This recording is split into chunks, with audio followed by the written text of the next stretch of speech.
que pour moi, nos managers et surtout les personnes qui sont promues managers, parce que pareil, ils ont une promotion ou alors ils viennent d'arriver, euh, leur, leur expliquer, les former sur déjà la culture de l'entreprise, de savoir, de connaître leurs équipes. On leur donne très peu d'informations sur cet accompagnement-là, ce qu'ils doivent faire, à part la partie opérationnelle sur lesquelles ils ont leur expertise.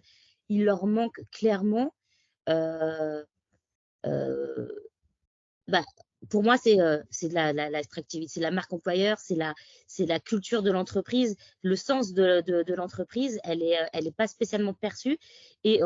Autre chose aussi, c'est sur leur temps de travail, entre le temps de management et le temps opérationnel par rapport à leur expertise, n'est pas très bien calculé, je trouve. Nous, en tant que RH, on a ce travail-là à faire. On a beaucoup de choses encore à mettre en place, des formations, des accompagnements. Et c'est un grand manque, je pense, et ils sont en souffrance, surtout ces dernières années, je trouve. Si je peux me permettre, vous êtes enfin, je suis complètement en phase avec vos remarques, votre analyse. On ne forme pas au management qui est un vrai métier. Et en effet, il y a ce deal entre expertise et management qui est extrêmement complexe à manipuler dans beaucoup d'entreprises. Et quand je dis expertise, c'est pas forcément que des ingénieurs nucléaires. Hein. Et vous montrez très bien, en fait, il y a des arbitrages temps.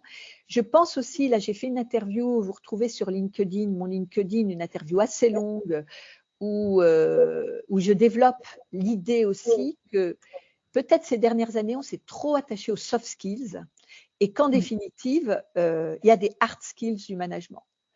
On apprend à conduire une bonne réunion, on apprend à faire un bon entretien d'évaluation, on apprend à, voilà. Et c'est pas quelque chose de mou, c'est pas quelque chose qui est uniquement basé sur la volonté personnelle.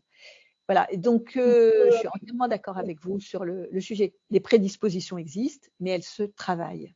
Et là, on ne prend pas le temps de former au management des experts, qui sont souvent après désarmés. Et quand on est désarmé, on est insécure. Quand on est un manager insécure, on n'est pas un manager servant. Exactement. Et on ne donne pas spécialement un super l'exemplarité ou donner du sens à nos collaborateurs est extrêmement difficile. Et leur accompagnement, comme vous disiez, on prend image peut-être de quelqu'un d'autre et pas de son manager direct, simplement parce qu'on se dit, il n'est pas spécialement compétent en fait. Et on n'est pas entendu, donc on fait autre chose. On passe par autre chose. Le manager nous manque beaucoup, je pense. Et après, il se retrouve avec des problématiques de gestion aussi de ses services parce qu'il n'est pas accompagné non plus là-dessus. Et il ne peut pas travailler en amont. Oui, je l'ai observé souvent.